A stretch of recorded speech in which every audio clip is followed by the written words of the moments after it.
menjadi Nabi Muhammad. Dia ingin menjadi umat, bukan jadi Nabi Muhammad. Dia ingin menjadi umat Nabi Muhammad sallallahu alaihi wasallam. Sebab Ramadan ini adalah bulan yang diberikan kepada umat Nabi Muhammad sallallahu alaihi wasallam. Sebab itu kita perlu doa terima kasih kepada Nabi. Doa terima kasih kepada Nabi Muhammad, sebab kita jangan lupa jasa Nabi Muhammad sallallahu alaihi wasallam. Doalah, ya Allah, ya Rasulullah, jika bukan kerana engkau ya Rasulullah, tidak mungkin kita umatmu dapat merasai nikmat Islam. Jika bukan kerana-Mu ya Rasulullah, tidak mungkin kita dapat rasai solat. Sebab kita ada diberikan hadiah solat. Kan? Ya Rasulullah, jika bukan kerana engkau ya Rasulullah, kita tidak mungkin dapat merasai bulan Ramadan. Jangan sampai kita lupa jasa Nabi Muhammad sallallahu alaihi wasallam. Dan jangan sampai masuk bulan mulia kita tidak memuliakan bulan Ramadan. Kita ahlan wa sahlan ya Ramadan. Marhaban ya Ramadan. Jadi bila sebelum tetamu ni datang, kita persiapkan diri kita secara rohani dan secara jasmani, secara batiniah dan secara zahiriah. Jadi kita sekarang ni, kita ibu-ibu kan, mak-mak kan, para muslimah paling sibuk bulan Ramadan. Betul tak? Paling sibuk bulan Ramadan. Mana taknya, mana nak siapkan buka untuk anak-anak, mana nak siapkan sahur untuk anak, mana nak kejutkan anak yang susah nak bangun lagi. Allah, mana nak siapkan hari raya lagi. Dah kat ujung-ujung Ramadan dah sibuk. Makin sibuk dengan nak siapkan hari raya, persiapan hari raya dan sebagainya. Jadi dalam lagi beberapa hari ni, kurang daripada 3 hari ni, maka kita perlu ada jadual. Siapkan jadual untuk kita. You have to do for yourself. Kalau tidak, kita tidak dapat, kita terlepas peluang untuk beribadah pada bulan Ramadan. Siapkan jadual. Jadual apa yang selalu sibuk? Kita fikir. Selalu aku sibuk fikir jadual apa nak makan sahur, apa nak buka, time buka. Siapkan jadual 30 hari. Siapkan jadual awal-awal. Supaya kita tidak terlepas nak beribadah. Kadang-kadang kita fikir dah sahur. Tadi dah sahur. Lepas sahur kita dah fikir apa nak buka dah fikir apa nak buka malam ni Dah buka, apa nak sahur besok Allah, bulan Ramadan fikir nak makan apa, nak sahur apa, itu saja. Rugi para muslimah sekalian. Maka sebelum kita lepaskan peluang ini, kita siapkan jadual. Okey, weekdays kita dah siapkan ni menu apa, menu sahur, menu buka. Weekend mak tak nak masak, mak nak food panda, mak nak grab. Kan? Contoh kan. Jadi siapkan menu. Macam saya ni bulan Ramadan tetap kelas berjalan. Tak berhenti, kelas mengaji saya tetap berjalan sebab saya tak nak cuti. Rugi untuk budak-budak student ni kan, rugi untuk anak murid ni. Dia tidak mendapat pahala yang berganda apabila membaca Al-Quran, rugi. Jadi saya biasanya Ramadan masih terus mengajar hatta sampai pukul 7 malam. Sampai pukul 7. Selalunya saya berhenti awal lah, 5 minit awal saya berhenti kelas tersebut. Jadi saya kurang masa untuk menyiapkan persiapan buka. Persiapan buka tu saya kurang. Jadi saya dah siapkan awal-awal frozen dalam Xbox. Frozen dalam Xbox saya dah siapkan awal-awal. Dah banyak. Bukan banyak lah kan. Dah ada yang saya siapkan frozen dalam Xbox supaya saya sendiri tak stres. Tak stres bila suami dah balik buka, belum siapkan buka. Kan gitu kan. Jadi kalau itu kita keluarkan aja, bila dah sampai itu kita panaskan. Senang. Jadi kita pun tak stres, level kita tak tinggi. Bila stres nanti jadi marah. Jadi marah. So syaitan ni walaupun belum masuk bulan Ramadan ni kan, macam mana ni syaitan? Dia nak pastikan umat Nabi ni tetap lakukan maksiat, tetap lakukan kejahatan, tetap lakukan keburukan walaupun mereka dah ikat. Bagaimana syaitan ni dia nak pastikan kita semua masih lagi melakukan keburukan walaupun dia sudah diikat? Bagaimana? Maka diorang akan latih kita dulu. Dia praktis kita punya apa? Hawa nafsu. Dia praktis dulu supaya kita terbiasa melakukan dia. Supaya bila kita dah terbiasa, kita rasa senang. Kalau sesuatu kebaikan kita nak buat, kita butuhkan apa? Butuhkan dilatih. Begitu juga dengan keburukan dan kejahatan. Itu juga perlu dilatih. So, syaitan ni dia punya tugas dah awal-awal lagi. Dia dah buat. Kan? Dia dah buat awal-awal lagi untuk melatih hawa nafsu kita. Jadi walaupun bulan Ramadan kita rasa macam biasa je lah. Biasa. Kan? Kalau sebelum Ramadan mungkin kita dah terbiasa dengan social media. Satu hari boleh tengok Facebook. Kan? Scroll. Tengok-tengok, dah 3 jam kita scroll Facebook ni. Dah 3 jam rupanya kita tengok YouTube. Itu adalah hawa nafsu yang dia dilatih oleh syaitan. So kita jangan, kalau boleh, kita putuskan ikatan tu. Kita putuskan ikatan. Sebab itu kita para muslimah mesti ada jadual. Bulan Ramadan mesti ada jadual.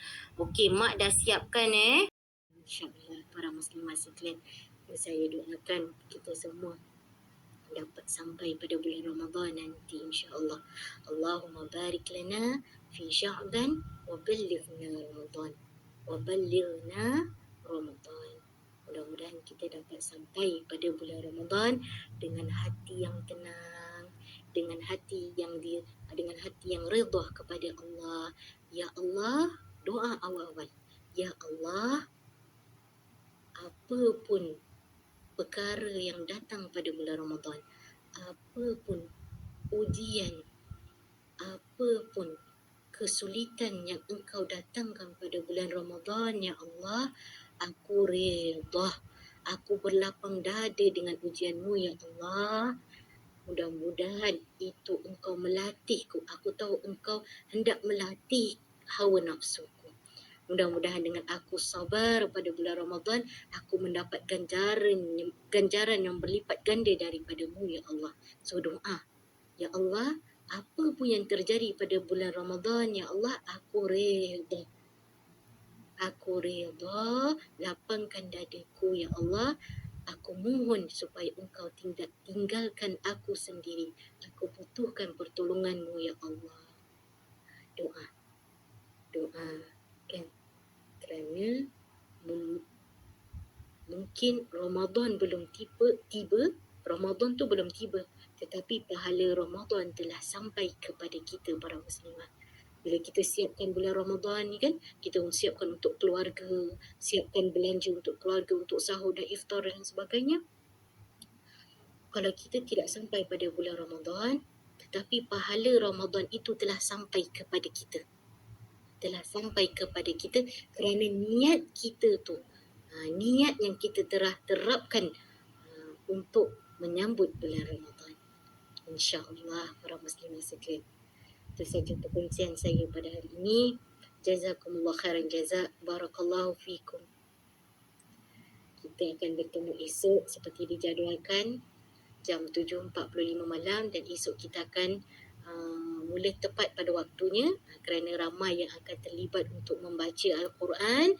Jadi kita nak ada masa sedikit, jadi saya dapat dengar semua suara sebelum masuk bulan Ramadan, insya-Allah. Kita akhiri tadarus kita pada hari ini dengan tasbih kafarah dan surah Al-Asr. Bismillahirrahmanirrahim. Wal 'asr innal insana lafi khusr illa alladhina amanu wa 'amilus solihati wa tawasaw bil haqqi wa tawasaw bis sabr. Subhanakallahumma wa bihamdika asyhadu an la ilaha illa anta astaghfiruka wa atubu ilaik. اللهم ارحمنا بالقرآن واجعله لنا إماما ونورا وهدى ورحمة. اللهم ذكرنا منه ما نسينا وعلمنا منه ما جهلنا وارزقنا تلاوته آناء الليل وأطراف النهار واجعله لنا حجة يا رب العالمين. الله رحمتي dengan Al-Quran, jadikan ia pimpinan cahaya, petunjuk dan rahmat. Allah, ingatkan kami apa yang terlupa, ajarkanlah yang tak diketahui, rezekikan kami membacanya siang dan malam,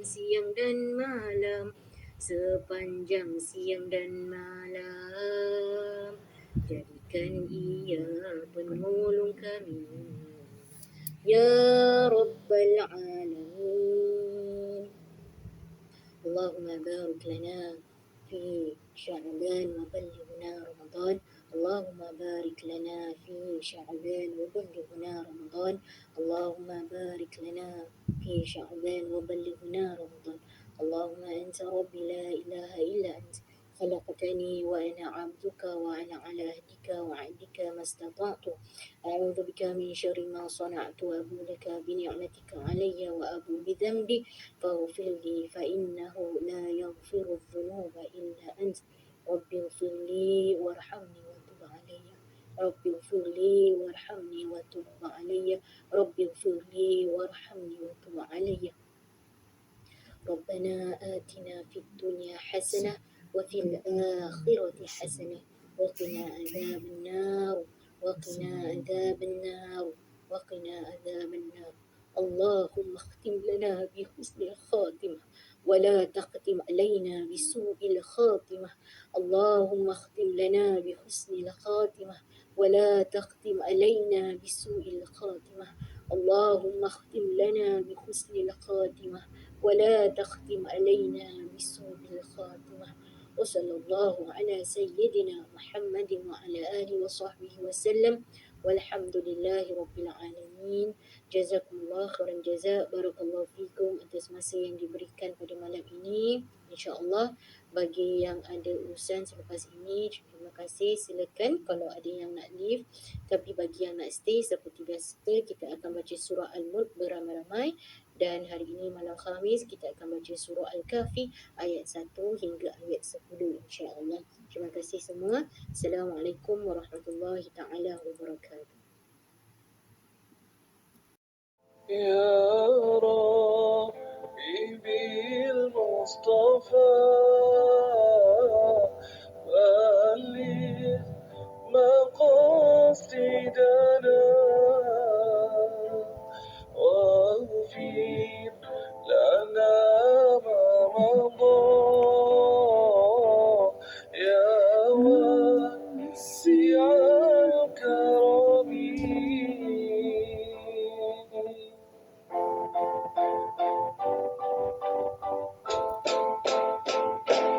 Allah lindungi kita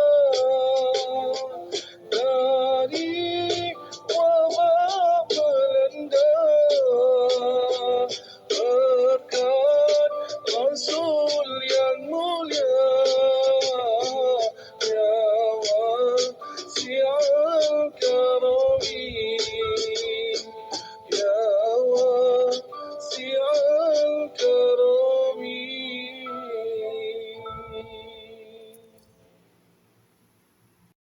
Beruntung bagi mereka yang telah mengambil manfaat pada bulan Sya'ban. Beruntung mereka yang sudah berpuasa 3 hari pada bulan Sya'ban. Beruntung mereka yang sudah berpuasa 3 hari pada pertengahan Sya'ban ini. Beruntung. Beruntung kerana Allah menuliskan pahala baginya 70 Nabi dan ia adalah seperti orang yang beribadah kepada Allah selama 70 tahun. Para muslimah sekalian, nisfu Sya'ban yang bakal menjema, saya ingin berkongsi. Ada beberapa peristiwa yang berlaku pada pada nisfu Sya'ban. Supaya kita dapat roh nisfu Sya'ban itulah, supaya kita dapat menjiwai nisfu Sya'ban yang bakal menjema. Peristiwa yang berlaku pada nisfu Sya'ban, salah satunya Allah merubah arah kiblat. Allah merubah arah kiblat. pada waktu itu Nabi Muhammad sallallahu alaihi wasallam sudah berada di Madinah. Ketika Nabi sallallahu alaihi wasallam berada di Mekah, beliau solat pada waktu tu masih lagi menghadap Baitul Maqdis. Masih menghadap Baitul Maqdis, tapi masih lagi seiring dengan Kaabah. Jadi dia boleh nampak Kaabah dan arahnya ke kiblat ke Baitul Maqdis. Tetapi setelah Nabi SAW hijrah ke Madinah, beliau tidak lagi memandang ke arah Kaabah. Maka Nabi selalu dia mendongak ke langit. Dia mendongak ke langit tu, dia tak minta apa-apa, dia dongak, dia tengok aja langit tu.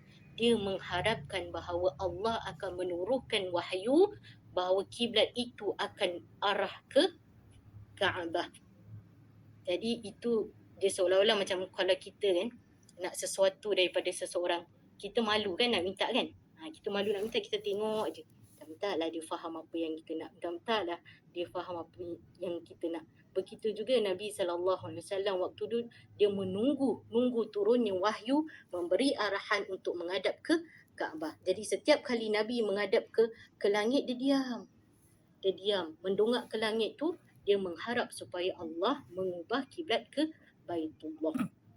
Jadi bila turunnya wahyu, surah Al-Baqarah ayat 144, apabila Nabi sedang solat bersama para sahabat sekalian, waktu itu turunnya wahyu ayat surah Al-Baqarah ayat 144 di mana diperintahkan untuk menghadap ke Baitullah. Maka waktu itu ada dalam kitab mengatakan Nabi 360 degrees pusing menghadap ke kiblat dalam waktu solat.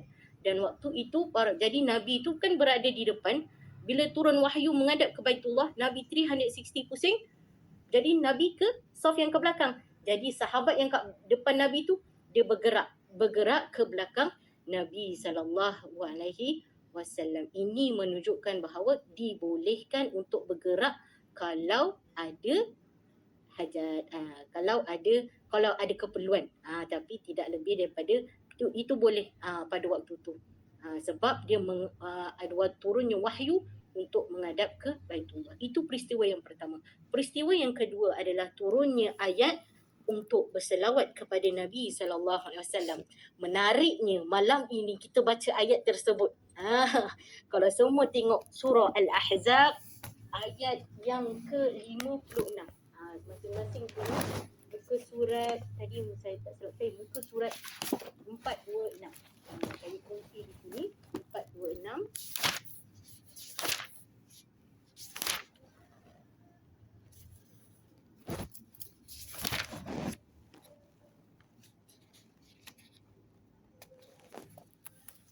Muka surat 426 ayat yang ke-56.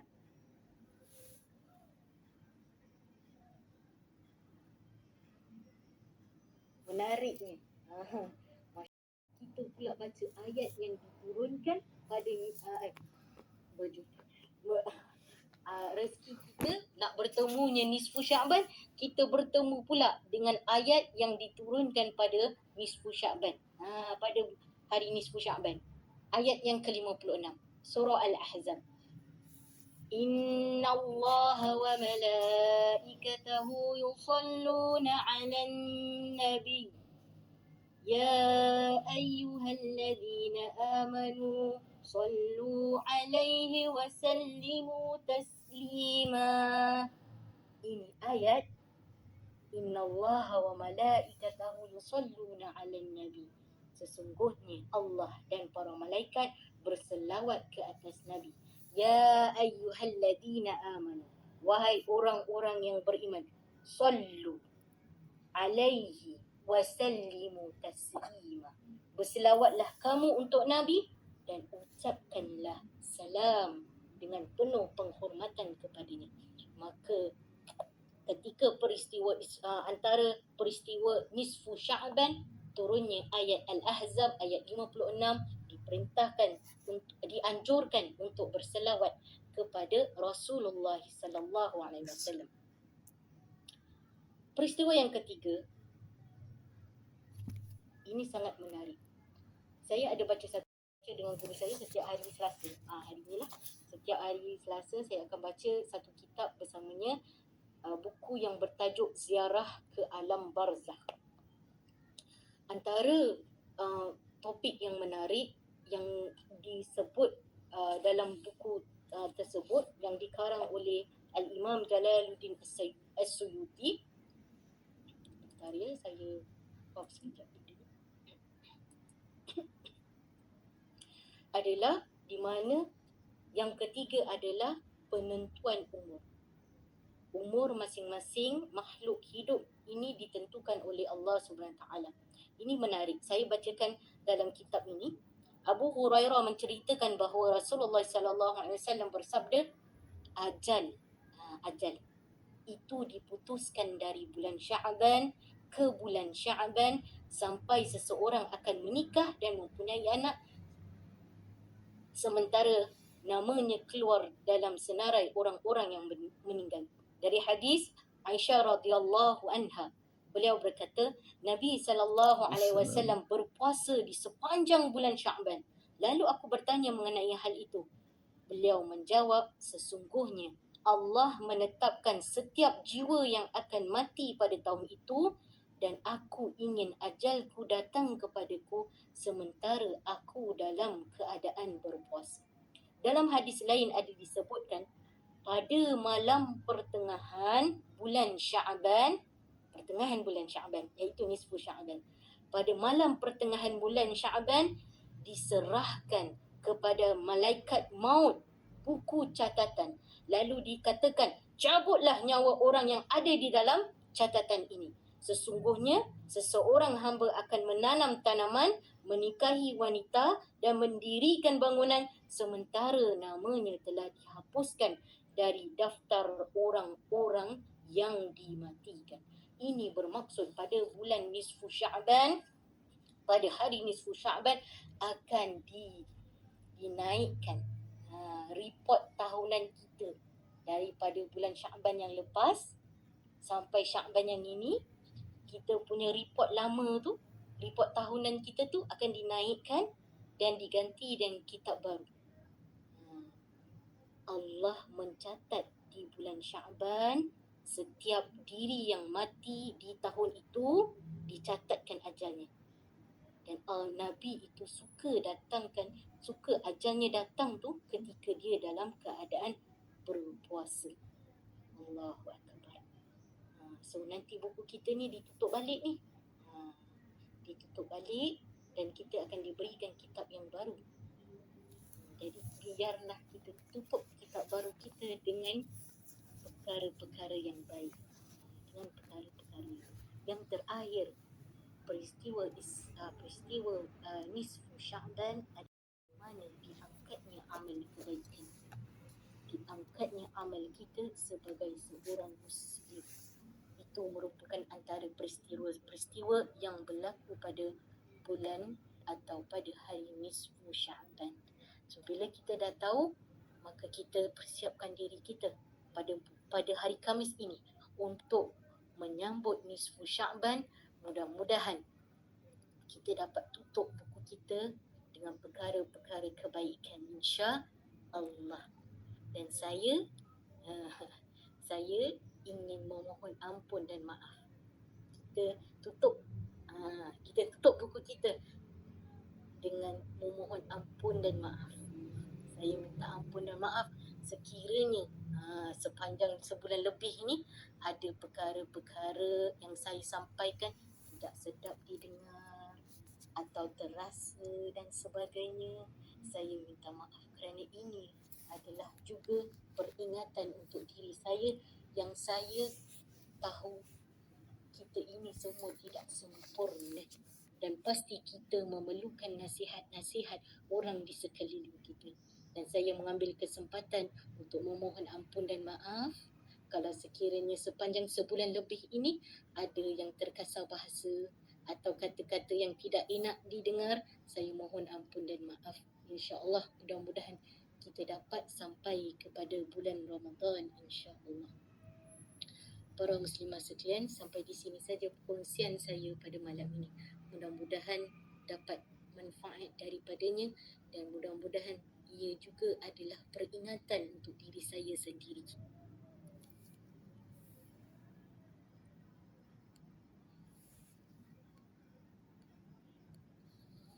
InsyaAllah kita akan bertemu lagi pada hari Jumaat jam 7.45 malam. Dan bagi yang ada urusan selepas ini, silakan. Tetapi bagi yang nak stay, seperti biasa kita akan baca surah Al-Mulk insyaAllah. Bismillahirrahmanirrahim. Wal 'asr innal insana lafi khusr illa alladhina amanu wa 'amilus solihati wa tawasaw bil haqqi wa tawasaw bis sabr. Subhanakallahumma wa bihamdika asyhadu an la ilaha illa anta astaghfiruka wa atubu ilaik. وصلى الله على سيدنا محمد وعلى آله وصحبه وسلم. اللهم ارحمنا بالقرآن واجعله لنا إماما ونورا وهدى ورحمة. اللهم ذكرنا منه ما نسينا وعلمنا منه ما جهلنا وارزقنا تلاوته آناء الليل وأطراف النهار واجعله لنا حجة يا رب العالمين. صلى الله على سيدنا محمد وعلى آله وصحبه وسلم. ربنا آتنا في الدنيا حسنة وفي الآخرة حسنة وقنا عذاب النار. ربنا آتنا في الدنيا حسنة وفي الآخرة حسنة وقنا عذاب النار. ربنا آتنا في الدنيا حسنة وفي الآخرة حسنة وقنا عذاب النار. اللهم بارك لنا في شعبان وبلغنا رمضان. اللهم بارك لنا في شعبان وبلغنا رمضان. اللهم بارك لنا في شعبان وبلغنا رمضان. صلى الله على سيدنا محمد وعلى آله وصحبه وسلم. والحمد لله رب العالمين. Jazakumullah khairan jazak. Barakallahu fikum atas masa yang diberikan pada malam ini. Bagi yang ada urusan, silakan. Selamat malam dan terima kasih saya ucapkan. Bagi yang nak stay, insyaAllah dalam seminit lagi kita akan mulakan bacaan surah Al-Mulk. InsyaAllah. Assalamualaikum warahmatullahi ta'ala wabarakatuh. تبارك الذي بيده الملك وهو على كل شيء قدير. الذي خلق الموت والحياة ليبلوكم أيكم أحسن عملا. الرحمن الرحيم. تبارك الذي بيده الملك وهو على كل شيء قدير.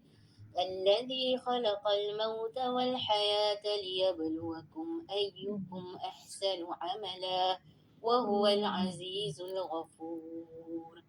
الذي خلق 7 سماوات